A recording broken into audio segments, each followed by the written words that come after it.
Hey team, Mr. Slaby here. I get the wonderful luxury of reading chapters 14 and 15.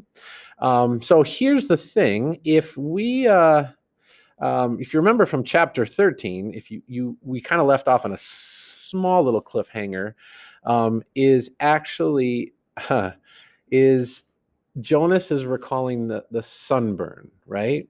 And he talks about I've never suffered. All right, and here's the thing: he's going to get something he's not ready for. And you might think it's not a big deal based on your life experiences, but I want you to think about like what they've done in this community. They've never dealt with pain. Not really. So here we go, chapter 14. It was much the same, this memory, though the hill seemed to be a different one, steeper, and the snow was not falling as thickly as it had before. It was colder, also, Jonas perceived. He could see, as he sat waiting at the top of the hill, that the snow beneath the sled was not thick and soft as it had been before, but hard and coated with bluish ice. The sled moved forward, and Jonas grinned with delight, looking forward to the breathtaking slide down through the invigorating air. But the runners, this time, couldn't slice through the frozen expanse as they had on the other snow-cushioned hill.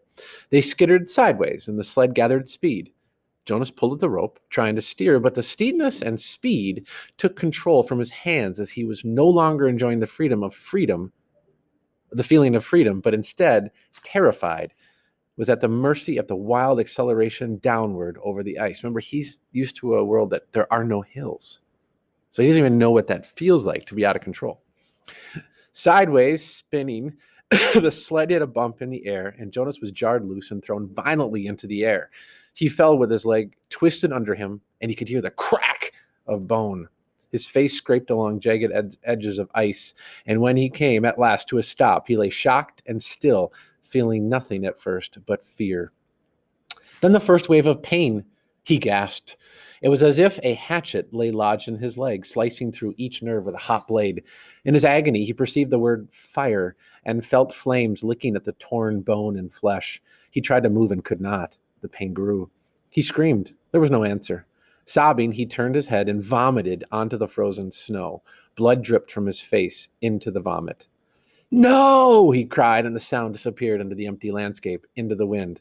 Then suddenly, he was in the annex room again, writhing on the bed. His face was wet with tears. Able to move now, he rocked his own body back and forth, breathing deeply to release the remembered pain. He sat and looked at his own leg, where it lay straight on the bed, unbroken. The brutal slice of pain was gone, but the leg ached horribly still, and his face felt raw. May I have relief of pain, please? He begged. It was always provided in his everyday life for the bruises and wounds, for a mashed finger, a stomach ache, a skinned knee from a fall from a bike.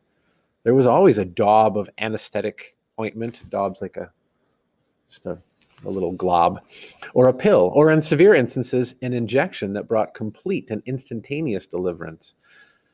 But the giver said no and looked away. Limping, Jonas walked home, pushing his bicycle that evening. The sunburn pain had been so small in comparison, it had not stayed with him, but this ache lingered.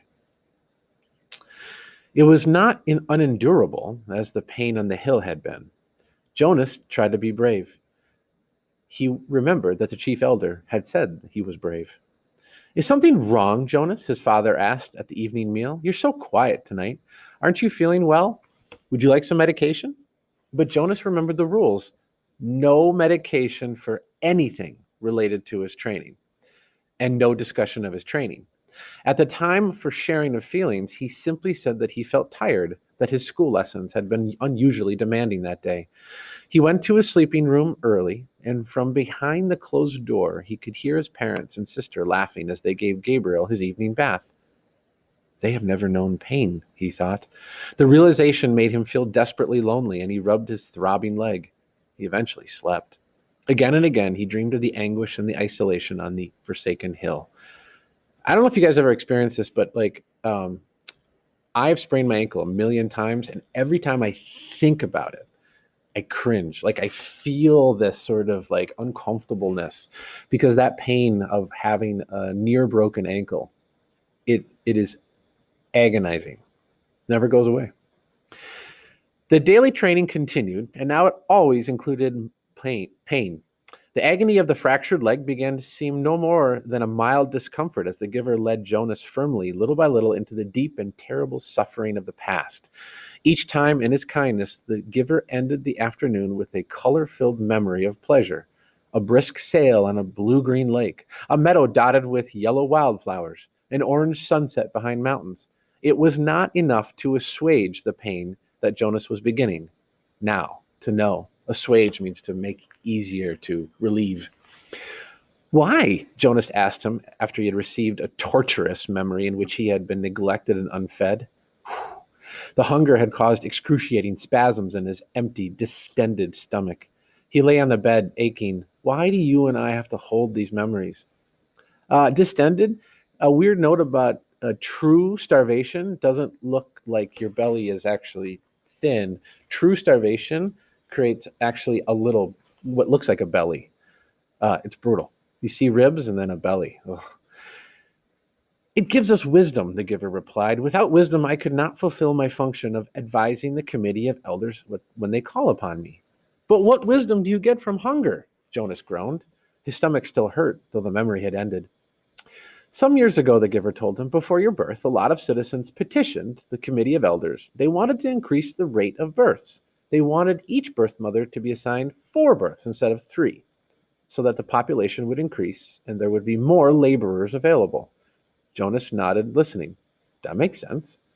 The idea was that certain family units could accommodate an additional child. Jonas nodded again. Mine could, he pointed out. We have Gabriel this year, and it's fun having a 3rd child. The committee of elders sought my advice, the giver said. It made sense to them too, but it was a new idea, and they came to me for wisdom. And you used your memories.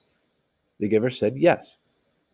And the strongest memory that came was hunger. It came from many generations back, centuries back. The population had gotten so big that hunger was everywhere, excruciating hunger and starvation. It was followed by warfare. Warfare? It was a concept Jonas did not know, but hunger was familiar to him now.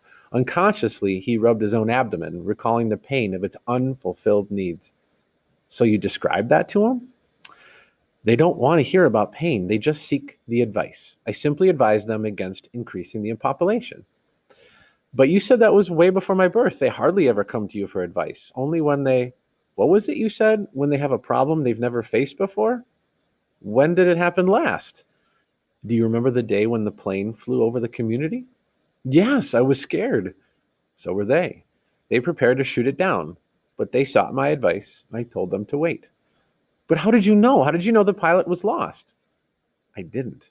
I used my wisdom from the memories. I knew that there had been times in the past, terrible times, when people had destroyed others in haste, in fear, and had brought about their own destruction.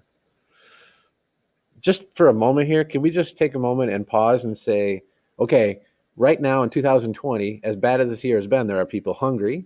There are people who are displaying hate for each other. Does this really feel like that different at times? Wow. We got a lot of work to go through, huh? Jonas realized something. That means, he said slowly, that you have memories of destruction, and you have to give them to me too, because I have to get the wisdom. The giver nodded. But it will hurt, Jonas said. It wasn't a question. It will hurt terribly, the giver agreed. But why can't everyone have the memories? I think it would seem a little easier if the memories were shared. You and I wouldn't have to bear so much by ourselves if everybody took a part. The giver sighed.